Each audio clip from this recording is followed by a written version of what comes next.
Hello friends, welcome back to our channel. कैसे हो आप सब? आई होप आप सब अच्छे होंगे और आप सबकी पढ़ाई भी अच्छी चल रही होगी।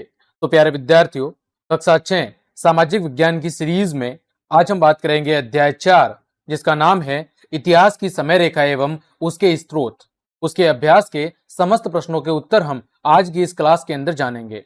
हमने आपके नवीनतम पाठ्यक्रम 2025-26 के अनुसार आपके अध्याय 1 से लेकर 3 तक सभी के पाठ के भीतर दिए गए और अभ्यास के समस्त प्रश्नों के उत्तर बहुत अच्छे से सॉल्व करवा दिए हैं। साथ ही साथ आपकी विज्ञान, हिंदी और अंग्रेजी विषय की क्लासेस भी चल रही है। वो सब क्लासेस आप चैनल की प्लेलिस्ट पर जाकर आराम से देख सकते हैं। तो चलिए क्लास शुरू करते हैं। सबसे पहले बात करते हैं पाठ के भीतर दिए गए प्रश्नों की। तो देखें, सबसे पहला प्रश्न दिया गया है कि हम ऐतिहासिक काल की गणना किस प्रकार करते हैं। सबसे पहला प्रश्न क्या है कि हम ऐतिहासिक काल की जो गणना है वो किस प्रकार करते हैं। तो इसका उत्तर देखें, ऐतिहासिक काल की गणना के लिए विभिन्न कैलेंडर प्रणालियों का उपयोग किया जाता है। ऐतिहासिक काल की गणना करने के लिए अलग अलग प्रकार के जो कैलेंडर हैं उन कैलेंडर प्रणालियों का उपयोग किया जाता है। जैसे पहला है वो है ग्रेगोरियन कैलेंडर। कौन सा कैलेंडर है? Gregorian calendar. तो वर्तमान में विश्व भर में प्रचलित एक कैलेंडर जिसमें ईसा मसीह के जन्म वर्ष को आधार माना जाता है। इस कैलेंडर के अंदर ईसा मसीह का जो जन्म वर्ष है उसको आधार मानकर वहां से समय की गणना की जाती है। दूसरा है सीई कॉमन एरा और बीसीई बिफोर कॉमन एरा, यानी कि सामान्य संवत और सामान्य संवत पूर्व।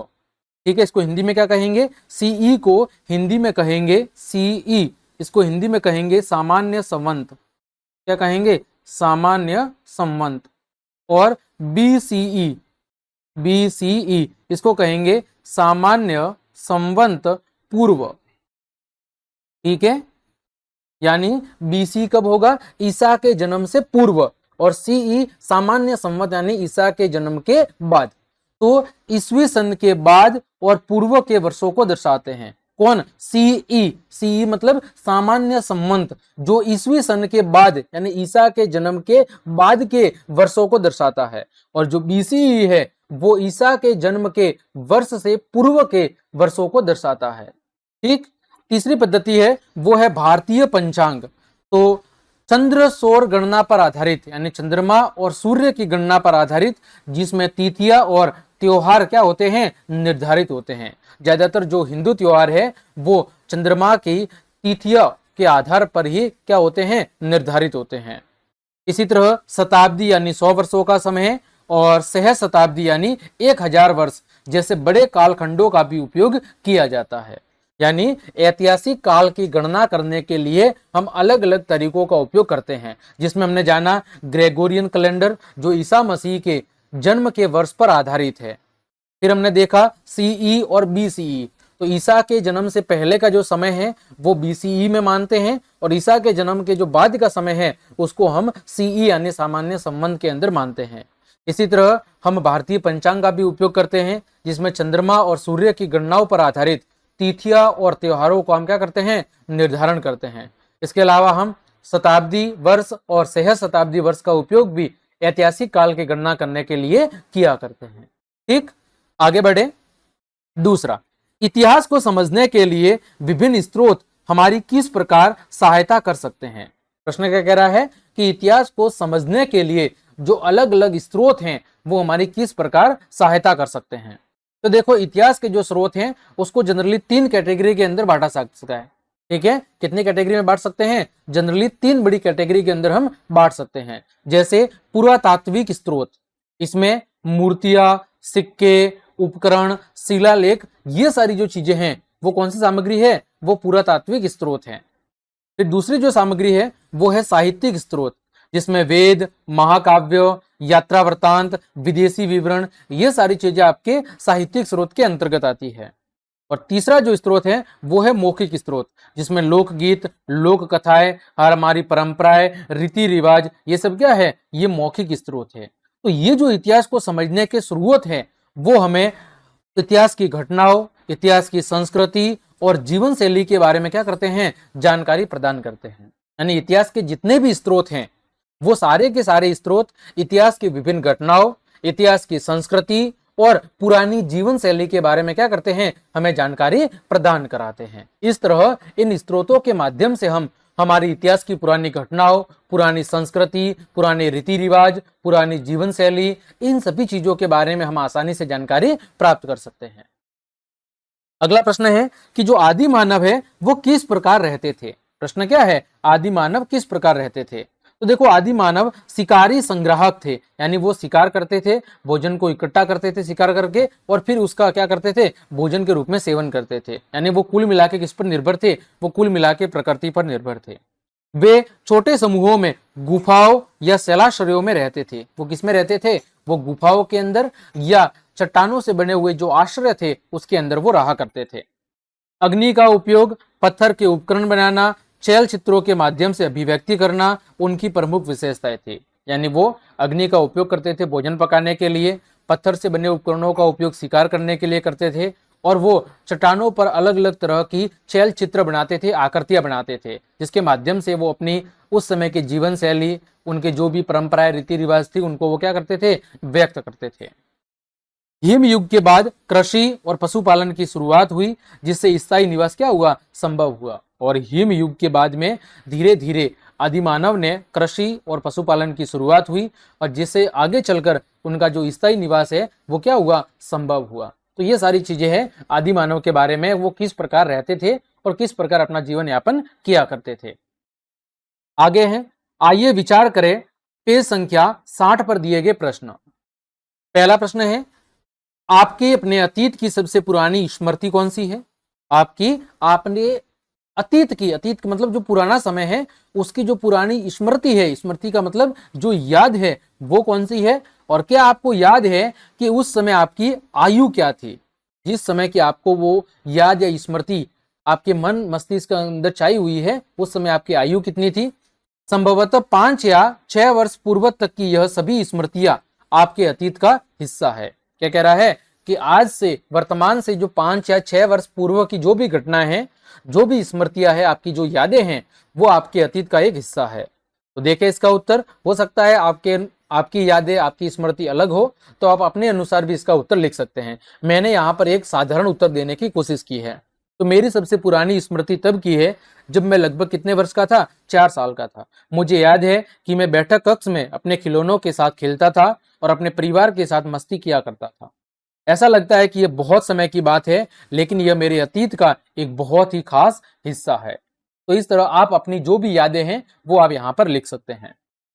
दूसरा है, क्या आपको लगता है कि अतीत को समझने से हमें वर्तमान विश्व को समझने में कैसे सहायता मिलेगी। प्रश्न क्या कह रहा है कि क्या आपको लगता है कि जो अतीत है, अतीत का मतलब जो समय बीत गया है, उस बीते हुए समय को अगर हम समझे तो हमें हमारे वर्तमान विश्व या वर्तमान परिदृश्य को समझने में कैसे सहायता मिलेगी। तो बिल्कुल सही बात है कि E.H. कार के अनुसार, एक जो दार्शनिक या वैज्ञानिक हुए E.H. कार, उनके अनुसार इतिहास है वो अतीत एवं वर्तमान के मध्य एक अनवरत संवाद है। अनवरत का मतलब है लगातार होने वाला संवाद है। यह संवाद है आज के समाज और कल बीते हुए समाज के मध्य। हम अतीत के आलोक में ही वर्तमान समाज को पूर्णतः समझ सकते हैं, और अतीत को समझने से हमें यह पता चलता है कि वर्तमान की संरचनाएं, समाज और संस्कृतियां कैसे विकसित हुई है। यानी ये बात बिल्कुल सही है कि यदि हम हमारे अतीत को समझेंगे तो हमें हमारे आज के वर्तमान को समझने में बहुत ज्यादा मदद मिलेगी, क्योंकि अतीत से ही हम इस चीजें जान पाएंगे कि उस समय की संरचनाएं क्या थी, उस समय का समाज क्या था, उस समय की संस्कृतियां क्या थी, रीति रिवाज क्या थे, जीवन जीने के तौर तरीके क्या थे। वो सारी चीजें हमें पुरानी चीजों को समझने से पता चलेगी, और जब हम उन चीजों की तुलना आज के समय से करेंगे वर्तमान से, तो हमें पता लगेगा कि किस तरह का परिवर्तन हुआ है, लोगों की जीवन शैली में किस तरह का बदलाव आया है। ये सारी चीजें हमें अतीत को समझने से ही पता लगेगी। आगे बढ़े, आइए पता लगाए प्रश्न संख्या 65 पर दिए गए प्रश्न। प्रश्न संख्या 1 है, 1900 सामान्य संवत से लेकर आज तक की एक समय रेखा बनाइए और इस पर अपने दादा दादी, नाना नानी, माता पिता, भाई बहन एवं अपनी जन्म तिथियों को अंकित कीजिए। साथ ही 20वीं शताब्दी सामान्य संवत के आरंभ वर्ष और अंतिम वर्ष को भी अंकित कीजिए। प्रश्न क्या कह रहा है कि 1900 जो सामान्य संवत है वहां से लेकर आज तक की आपको एक समय रेखा बनानी है, इस पर अपने दादा दादी, अपनी नाना नानी, अपने माता पिता, भाई बहन और अपनी बर्थ डेट को अंकित करना है। साथ ही साथ 20वीं शताब्दी का स्टार्टिंग वर्ष कौन सा है और एंडिंग वर्ष कौन सा होगा उसको भी आपको संख्या रेखा पर बताना है। तो देखें यहाँ पर हमने एक सामान्य समय रेखा बनाई है, जिसमें देखो हमने कहां से शुरू कर रहे हैं, 1900 से शुरू कर रहे हैं और आज कौन सा सन चल रहा है, तो आज चल रहा है 2025। ठीक है, 1940 के अंदर मेरे दादाजी का जन्म हुआ, 1942 में दादी माँ का, पिताजी का 1970, माता का 1974, भाई का 1999, बहन की 2004 और जो वर्तमान सन है वो कौन सा है, वो है आपका 2025। प्रश्न संख्या 66, आपने अपने परिवार के अतीत के संबंध में जानकारियां कैसे प्राप्त की? इन जानकारियों को प्राप्त करने के लिए क्या आपने छायाचित्रों, डायरियों, पहचान पत्रों आदि का उपयोग किया या आप केवल अपने माता पिता और संबंधियों की स्मृतियों यानी यादों पर निर्भर थे? तो आपके सामने एक सारणी बनी हुई है, आपको क्या करना है, यहाँ पर दादा दादी का नाम, फिर नाना नानी, परदादा परदादी और परनाना परनानी, इन सभी के क्या करने हैं, नाम लिखने हैं, उनका व्यवसाय लिखना है, जन्म स्थान और सूचना के स्रोत लिखने हैं। तो देखो ये प्रश्न आप स्वयं करेंगे। सबसे पहले यहाँ पर दादा का नाम लिखेंगे, यहाँ पर दादा का नाम, इधर दादी का नाम, यहाँ पर नाना का नाम, इधर नानी का नाम, इधर परदादा का नाम, परदादा मतलब आपके दादा के दादाजी, परदादी का नाम, परनाना यानी आपकी मम्मी के पिताजी और आपकी मम्मी के आपकी मम्मी के जो पिताजी है उनके पिताजी और आपकी मम्मी की जो आपकी मम्मी की क्या होगी, मम्मी होगी उसकी मम्मी, तो परनानी, तो उनके सभी के नाम लिखने हैं। फिर उनका व्यवसाय, वो काम क्या करते थे, उनका व्यवसाय आप यहाँ पर सब लिख देंगे। फिर उनके जन्म स्थान के बारे में आप लिख देंगे जो भी है, और यहाँ पर मैं बता रहा हूँ सूचना के स्रोत। तो देखो सूचना हमें कहाँ से मिलेगी, तो देखो मेरे पिता और माता यानी अपने माता पिता और परदादा परदादी के बारे में मैं जानते हैं, यानी मेरे माता और जो पिता है, मेरे माता पिता यानी मेरे जो पेरेंट्स है, ठीक है, वो उनके पेरेंट्स के बारे में, यानी उनके पेरेंट्स का मतलब है मेरे लिए वो क्या होंगे, दादा और दादी, और क्या होंगे, नाना और नानी। तो मेरे जो माता पिता है वो अपने माता पिता और अपने जो सास ससुर है यानी कि दादा दादी और नाना नानी, उनके बारे में जानकारी देंगे। और मुझे अपने दादा दादी के बारे में जो विस्तृत जानकारी है वो उनके जन्म प्रमाण पत्र से मिलती है, यानी मुझे अपने दादा दादी और नाना नानी इनके बारे में जो जानकारी मिलती है या इनके जो सूचना के स्रोत हैं वो क्या है, वो है जन्म तिथि या जन्म प्रमाण पत्र। क्या है, जन्म प्रमाण पत्र। जनरली यही चीजें हैं, यहाँ पर भी जन्म प्रमाण पत्र आप लिखेंगे, यहाँ पर भी जन्म प्रमाण पत्र और यहाँ पर भी जन्म प्रमाण पत्र। फिर बात आती है परदादा और परनाना और परनानी की। तो देखो उस समय जन्म प्रमाण पत्र की व्यवस्था नहीं हुआ करती थी, तो इनके बारे में जो जानकारी है वो मुझे मौखिक रूप से मिलती है। कहाँ से मिलती है, मौखिक रूप से। मेरे जो दादा दादी और जो परनाना परनानी है या जो नाना नानी है उनके माध्यम से मुझे इनके बारे में जानकारी मिलती है। तो ये आप लिखेंगे मौखिक रूप से। यानी यहाँ पर हमने क्या देखा कि मुझे अपने माता पिता के बारे में जानकारी तो मुझे पता है कि वो सकती है वो जन्म प्रमाण पत्र से मिली हो, उनके आधार कार्ड अभी तो है, उनका राशन कार्ड है। अब बात आती है दादा दादी और नाना नानी की, तो दादा दादी और नाना नानी उनके बारे में जानकारी मुझे उनके जन्म प्रमाण पत्र से मिल जाती है या उनके वोटर आईडी से मिल जाती है। अब बात आती है परदादा परदादी और परनाना और परनानी, तो ये तो काफी पुराने होंगे और उनकी लगभग मृत्यु भी हो चुकी होगी, तो उनके बारे में जो जानकारी है वो मुझे अपने माता पिता से मौखिक रूप से प्राप्त होती है। और हाँ, मुझे अपने माता पिता अपना अथवा मुझे अपने सगे संबंधियों पर भरोसा है कि वो मुझे जो भी बात बताएंगे वो सही होगी। ठीक है, तो इस तरह से आप ये सारणी भर सकते हैं।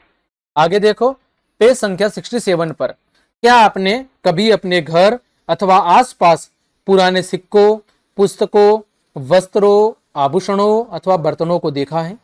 इन वस्तुओं अथवा पुराने घरों एवं भवनों से हम किस प्रकार की सूचनाएं एकत्रित कर सकते हैं?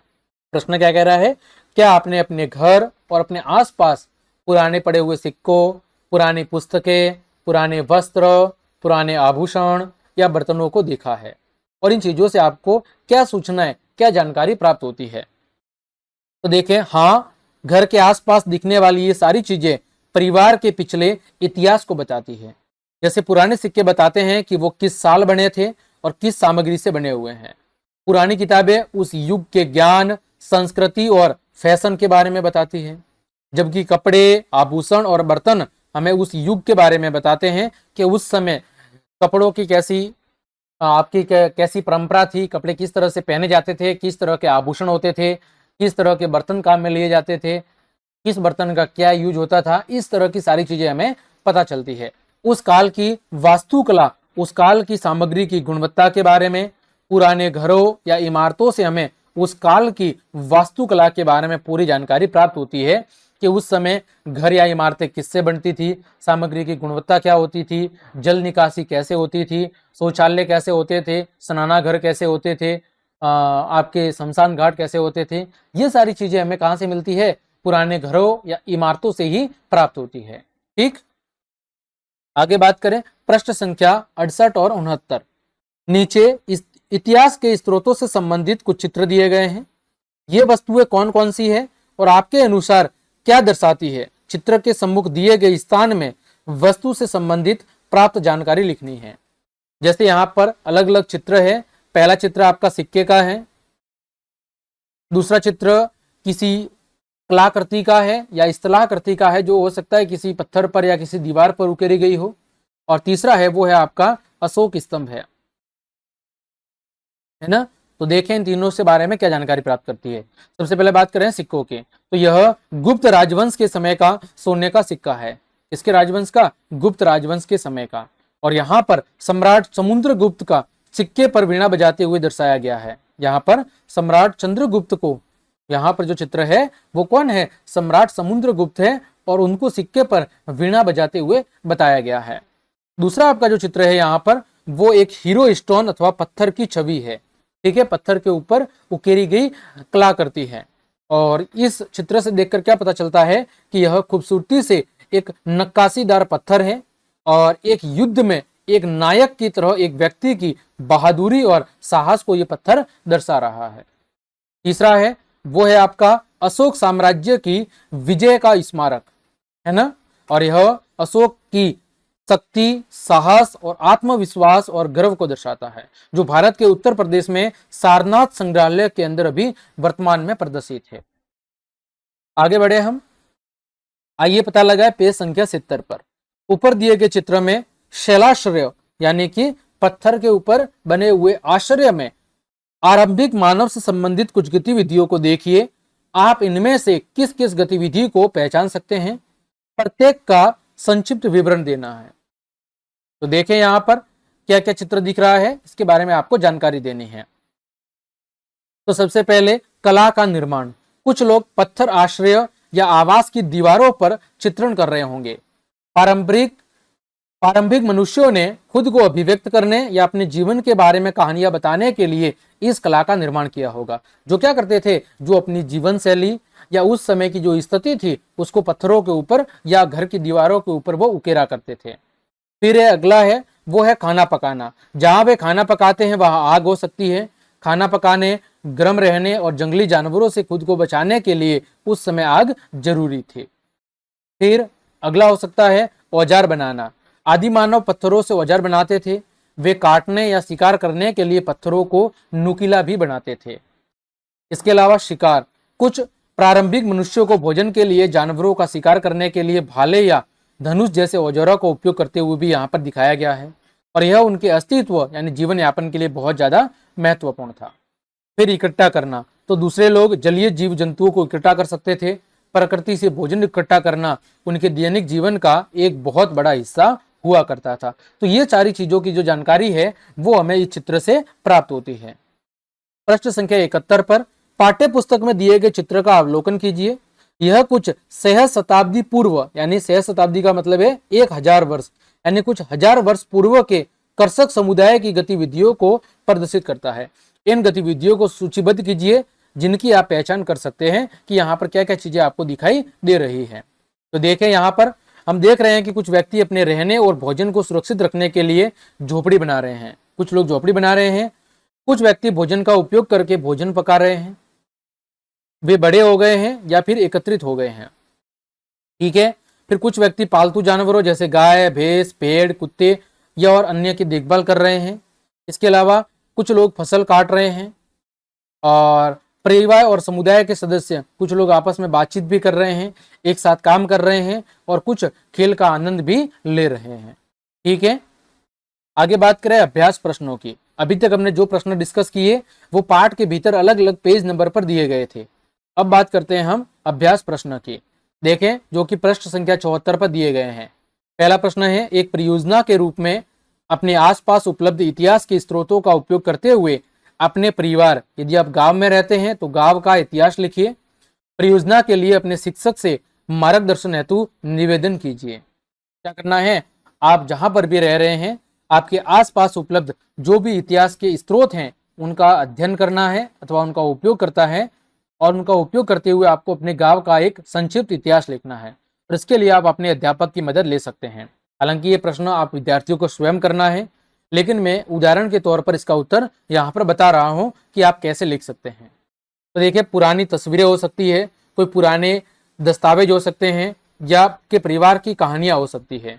उनका उपयोग करके मैंने अपने परिवार का यहाँ पर इतिहास खोजा है। देखें, पितृक पक्ष, पितृक पक्ष यानी कि पिता की ओर से। जैसे पिता की ओर से कौन होंगे, दादा दादी। जैसे दादा का नाम क्या था, राम सिंह, गांव ककुड़ा के किसान थे। दादी का नाम शांति देवी था, गांव सिंगोरी की गृहिणी थी। फिर बात करें परदादा परदादी, यानी मेरे दादा दादी के माता पिता। तो परदादा का नाम हरि सिंह था, वे गांव तालपुर के बढ़ई थे, और गंगा देवी गांव फुलेरा की गृहिणी थी।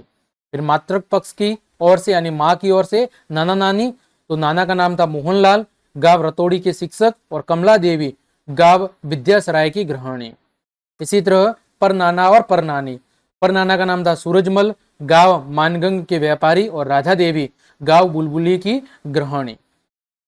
बात करें स्रोत की, तो पुरानी तस्वीरें, पत्र, पहचान पत्र और परिवार के सदस्यों द्वारा सुनाई गई मौखिक कहानियों का यहाँ पर मैंने स्रोत के रूप में उपयोग किया है। तो इस तरह आप भी अपने परिवार का संक्षिप्त इतिहास यहाँ पर लिख सकते हैं। दूसरा प्रश्न है, क्या हम इतिहासकारों की तुलना जासूसों से कर सकते हैं? अपने उत्तर के समर्थन में कारण दीजिए। प्रश्न क्या कह रहा है, क्या हम इतिहासकारों की तुलना जासूसों से कर सकते हैं?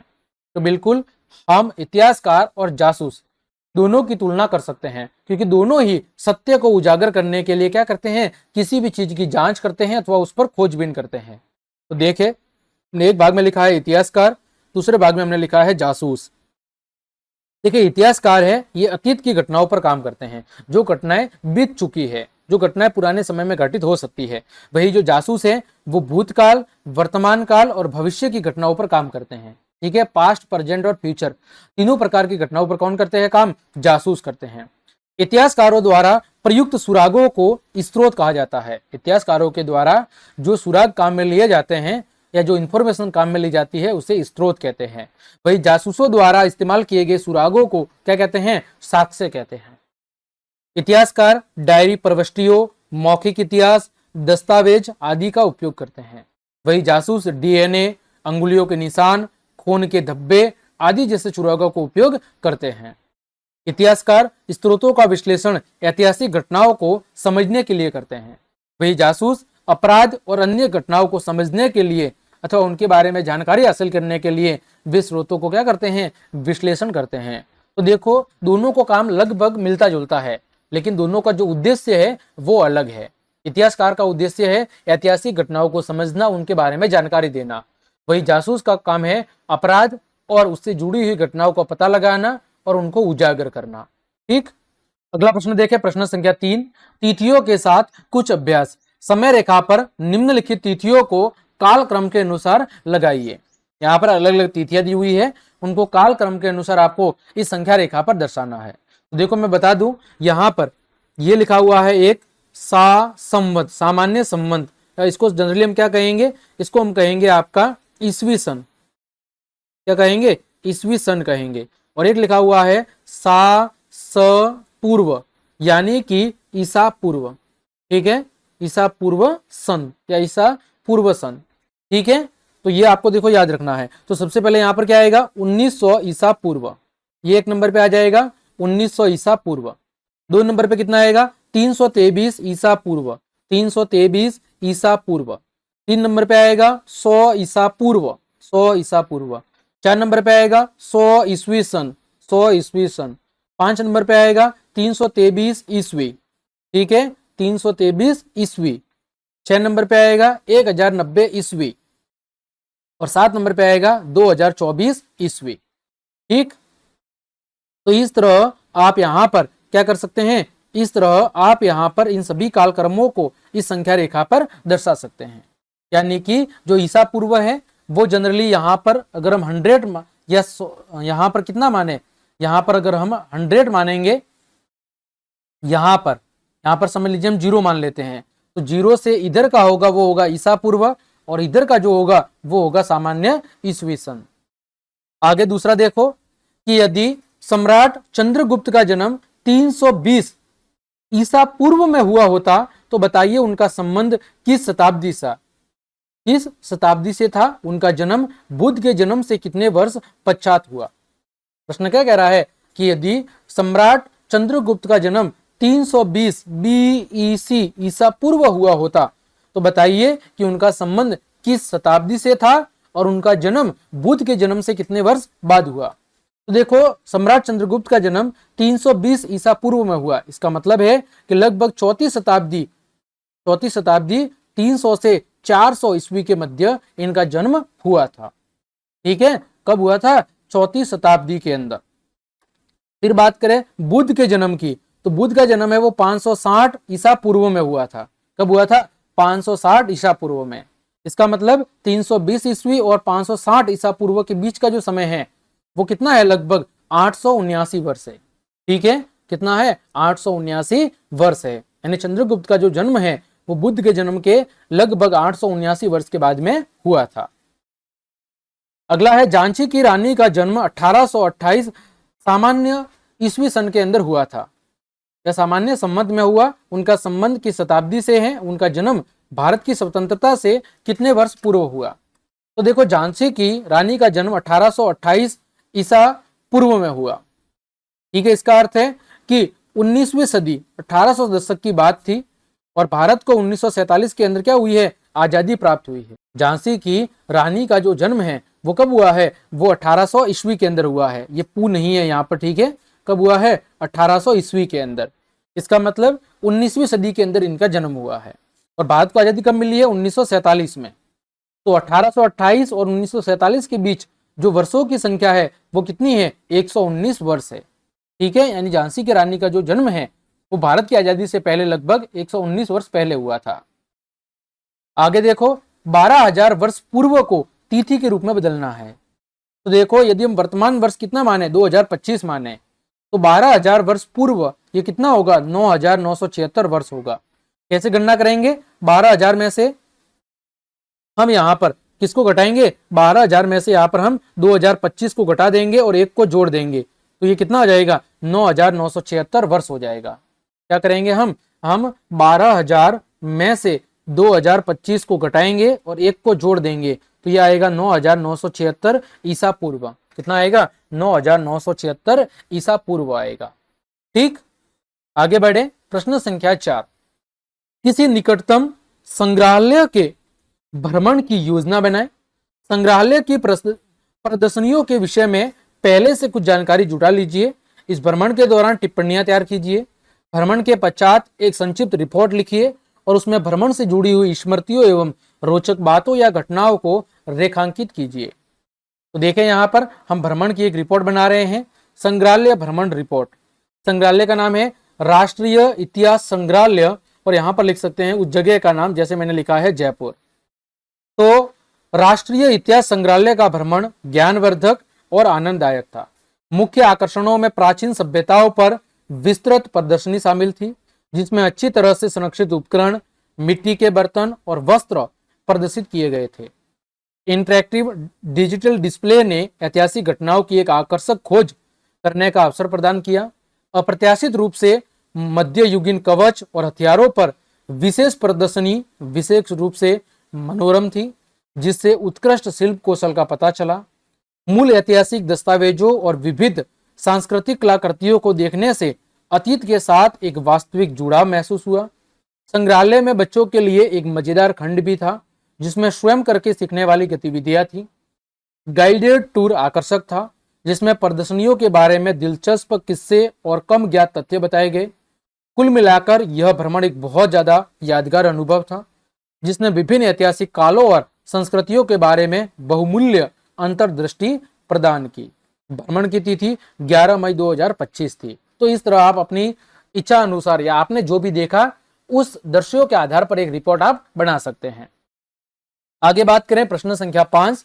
अपने विद्यालय में किसी पुरातत्व विज्ञानी अथवा इतिहासकार को आमंत्रित कीजिए और उनसे स्थानीय इतिहासकार और उससे जाना क्यों महत्वपूर्ण है इस विषय में व्याख्यान देने का आग्रह कीजिए। क्या करना है आपको? अपने विद्यालय में किसी पुरातत्व विज्ञानी जो पुरानी चीजों के बारे में जानकारी रखता हो अथवा किसी इतिहासकार को स्कूल के अंदर आमंत्रित करना है और उनसे आपके स्थानीय इतिहास के बारे में पूछना है और ये पूछना है कि जो स्थानीय इतिहास है उसको जानना क्यों महत्वपूर्ण है। देखें, किसी भी हमारे स्थानीय इतिहास को जानना हमारे लिए क्यों महत्वपूर्ण है। देखो, जो स्थानीय इतिहास है वो हमें हमारी जड़ों, परंपराओं और सामाजिक विकास को समझने में मदद करता है। उदाहरण के लिए यदि आप दिल्ली में हैं तो कुतुब मीनार या लाल किले का इतिहास उस समय की स्थानीय संस्कृति और शासन व्यवस्था को दर्शाता है। यह हमें अपनी पहचान और सामुदायिक गौरव को समझने में क्या करते हैं? सहायता करते हैं। अतः हमें स्थानीय इतिहास को जानना बहुत ज्यादा हमारे लिए जरूरी है ताकि हमें पुराने अतीत के बारे में, उस समय की परंपराएं, उस समाज के रीति रिवाज, उस समय की संस्कृति, खान पान, रहन, उन सभी चीजों के बारे में हमें समझने में आसानी हो, उन सभी चीजों के बारे में हमें जानकारी मिले और हम ये जान सके कि हमारा विकास कैसे हुआ है, हमारी पुरानी संस्कृति कैसे थी, हम अभी कहाँ पर है, हमें क्या फायदा हुआ है, क्या नुकसान हुआ है, हम कौन सी चीजें हमारे लिए सही है, कौन सी चीजें गलत है। इन सभी चीजों को जो समझने में जानकारी मिलती है या जो हमारे लिए जो ये उपयोगी जानकारी प्राप्त होगी वो हमें हमारी स्थानीय इतिहास से ही क्या होगी? हमारे स्थानीय इतिहास से ही हमें प्राप्त होगी। तो प्यारे विद्यार्थियों, इस तरह आज की इस क्लास के अंदर हमने आपके अध्याय 4 के अभ्यास के समस्त प्रश्नों के उत्तर बहुत अच्छे से जान लिए हैं। उम्मीद करता हूं सभी प्रश्नों के उत्तर आपको अच्छे समझ में आए होंगे। तो क्लास देखने के लिए आप सभी का धन्यवाद। यदि आपको मेरी क्लास और ये मेहनत पसंद आई है तो फिर लाइक, कमेंट, शेयर और सब्सक्राइब जरूर करें। मिलते हैं अगली क्लास में, तब तक के लिए आप सबको जय हिंद, जय भारत।